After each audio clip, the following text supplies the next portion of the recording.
tunasikia Bwana wetu Yesu Kristo anaweka bayana mambo mawili makubwa na ya msingi kwa yeyote anayehesabu kama mfuasi wake wa karibu.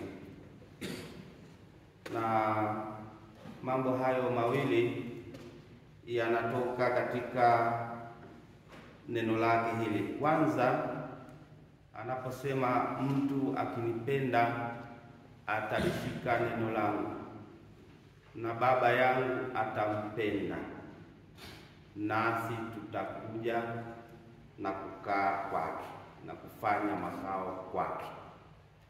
Katika neno hili Kristo kwanza kabisa anaonyesha kwamba yeye ni mojawapo ya nafsi ya Mungu. Kwa hiyo kuna nafsi mbili hapa nazitaja. Nafsi ya kwanza ni ya Mungu ambaye ni Baba, na nafsi ya pili ni hiyo ya yeye mwenyewe kama mwana. Na anadokeza hapo hapo kwamba katika kushika neno lake ambalo ndilo neno la Baba yake pia, basi ndiyo kielelezo cha upendo wetu kwake.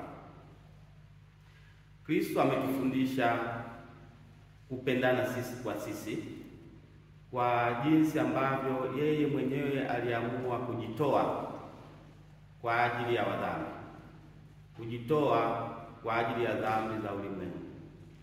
Na katika Dominika ya 5 ametuasa kwamba tupendane sisi kwa sisi kama yeye alivyotupenda sisi.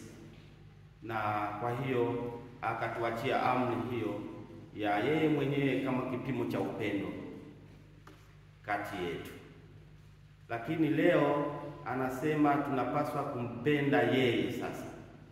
Na namna ya kumpenda yeye ni huko kulishika neno lake.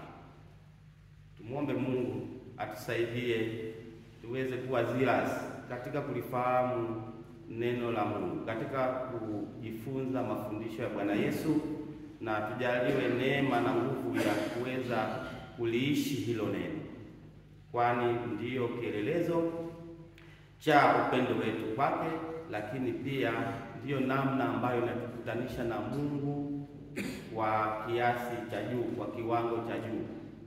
Hiyo ahadi kwamba watakuja kukaa ndani yetu, indwelling, ndio tunaitumia hiyo kwa Roho Mtakatifu, yaani Utatu Mtakatifu uje kukaa ndani yetu. Unaona muunganiko huo, muunganiko kati ya muumini na Mungu katika utatu wake kwa njia ya kuyashika mafundisho mazuri yale ya Kristo.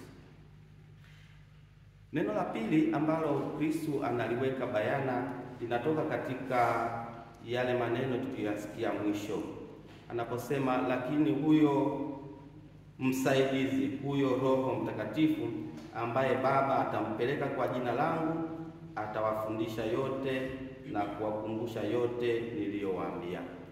Kristo anadokeza juu ya nafsi ya tatu ya Mungu, ambaye jina linaonekana kabisa hapa ni Roho Mtakatifu, Roho wa Mungu. Huyu Roho Mtakatifu mwahidiwa na Kristo ndiye yule Roho aliyewashukia wafuasi wa Bwana siku ya Pentekoste, na alipowashukia amebaki katika kanisa akiliongoza, kulitakasa mpaka lifikie utimilifu wake mwisho wa nyakati.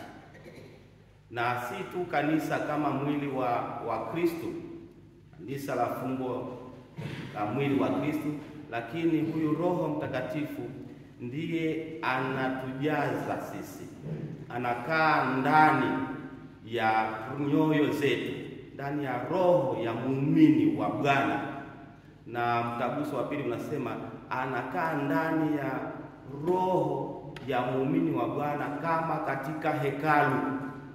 Anakaa ndani ya roho yako kama wewe ulivyokaa ndani ya kanisa hili, kama katika hekalu, akikuvuvia, akikuongoza, akikutakasa, akikuelekeza, akikufundisha, akikukumbusha ili na wewe kwa njia ya imani na kazi ya Roho Mtakatifu uweze kusonga mbele katika imani, matumaini na mapendo, hata ufikie utimilifu wa maisha ya Kikristo, ukamilifu wa maisha ya Kikristo kuelekea huyo Roho. Ndiye huyo alifanya kazi katika kanisa la mwanzo, ndiye anafanya kazi na katika kanisa la sasa, katika historia yote.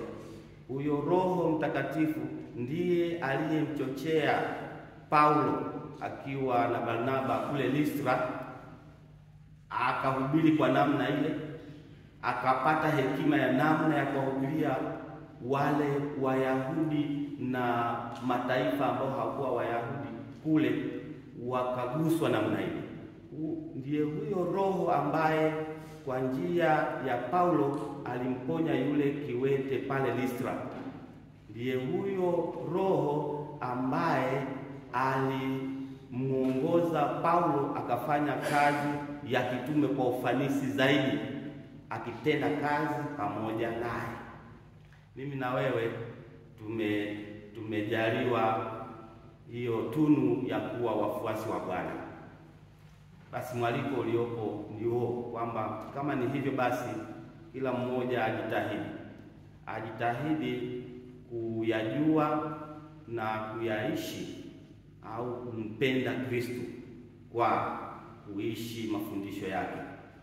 Kwa njia hiyo utazaa matunda mema bora zaidi, kwa sababu utafanya utume wako au utaishi maisha yako chini ya uweko na maongozi ya Bwana, lakini pia utafanya utume wako au utaishi maisha yako ukiongozwa na kuhamasishwa na kuwezeshwa na Roho Mtakatifu ambaye Bwana ametujalia.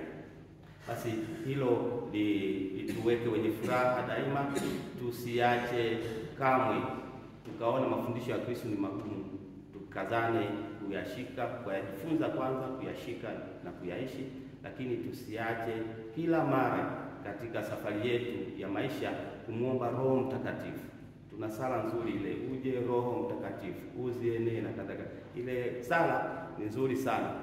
Unapoisali kila mara unapoanza shughuli yako yoyote katika utulivu, basi unapata neema ya kuzaa zaidi katika kile unachonuia kukifanya pamoja na Roho Mtakatifu.